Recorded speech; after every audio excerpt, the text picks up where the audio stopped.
Bismillahirrahmanirrahim. Assalamualaikum warahmatullahi taala wabarakatuh. Nama saya Nurul bin Sukut. Nombor matriks BA 1911053. Hari ini saya akan menjelaskan tentang pencapaian yang telah saya dapat sepanjang menjalani Business Practicum Project dalam subjek asas pembudayaan keusahawanan. Dalam video ini saya akan menjelaskan satu persatu tentang apakah yang telah saya capai sepanjang menjalani tugasan dalam subjek asas pembudayaan keusahawanan ini. Baik, yang pertama adalah apa yang telah saya capai adalah saya telah mempelajari teknik yang betul dalam menjalankan sesebuah perniagaan. Dalam subjek asas pembudayaan keusahawanan ini, pelajar sememangnya didedahkan dengan pelbagai maklumat, pelbagai ilmu, pelbagai pengetahuan dalam bagaimana untuk menjadi seorang usahawan. Landasan yang betul yang perlu dilakukan oleh usahawan. Apa yang perlu dilakukan oleh usahawan. Dan ini sebenarnya salah satu ilmu yang sangat bagus untuk pelajar itu pelajari.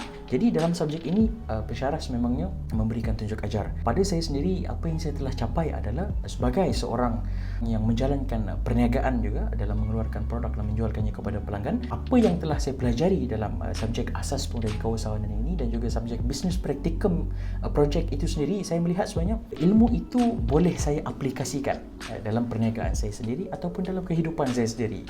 Baik, yang kedua adalah kita dapat menjana kreativiti dan juga kemahiran kita dalam menyelesaikan sesuatu masalah. Dalam Business Practicum Project ini, kita tahu bahawa kita perlu menyelesaikan tugasan-tugasan yang diberikan dan tugasan itu sebenarnya telah memperbaiki kemahiran saya sendiri dalam bagaimana untuk menyelesaikan masalah.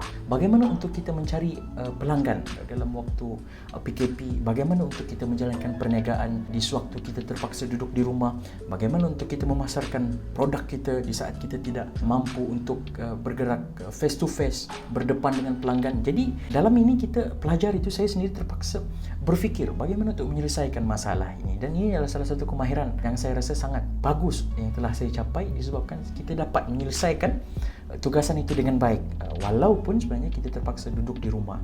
Yang kedua adalah kita dapat memperbaiki kemahiran berkomunikasi kita. Dalam Business Practicum Project ini sebenarnya komunikasi itu sangat penting. Kemahiran kita berkomunikasi itu sangat penting.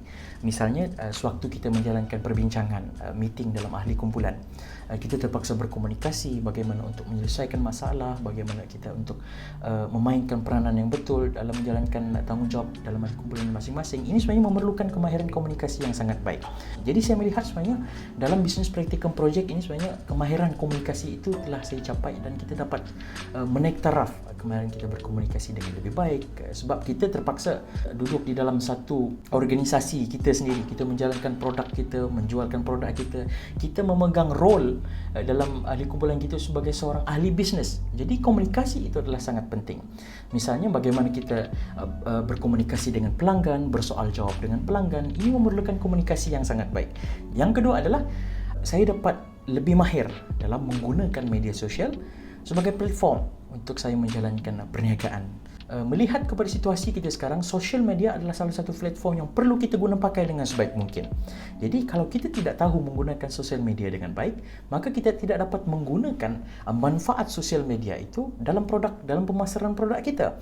Jadi dalam Business Practicum Project ini, saya lihat sebenarnya saya semakin lama semakin mahir bagaimana untuk memasarkan produk kita dalam Facebook misalnya, dalam Instagram, bagaimana kita membuka page Facebook, bagaimana kita memasarkan produk kita, menyiarkan produk kita kepada orang dengan menggunakan poster dan sebagainya. Jadi saya melihat sebenarnya ini adalah salah satu pencapaian yang saya lihat sangat menarik saya dapat dalam Business Practicum Project. Seterusnya adalah saya dapat mempelajari bagaimana untuk menjalankan pengiraan penyata kewangan dengan betul. Dalam Business Practicum Project ini, kita perlu menggunakan platform Go E-commerce, bagaimana kita untuk melihat profit yang telah kita gunakan, berapa keuntungan yang telah kita capai, berapa pulangan modal yang kita telah capai. Ini sebenarnya salah satu kemahiran baru sangat saya syukuri dalam sepanjang menjalankan Business Practicum Project ini. Baik, untuk kesimpulan adalah saya melihat sebenarnya Business Practicum Project ini dalam subjek asas pembudayaan keusahawanan merupakan salah satu tugasan yang sangat mendatangkan manfaat. Sememangnya ilmu yang sangat bermanfaat kepada pelajar. Jadi saya harap sebenarnya segala pencapaian yang telah saya capai dalam menjalankan Business Practicum Project ini dapat berkekalan dan saya dapat aplikasikannya di masa hadapan. Sekian, itu sahaja daripada saya. Assalamualaikum warahmatullahi taala wabarakatuh.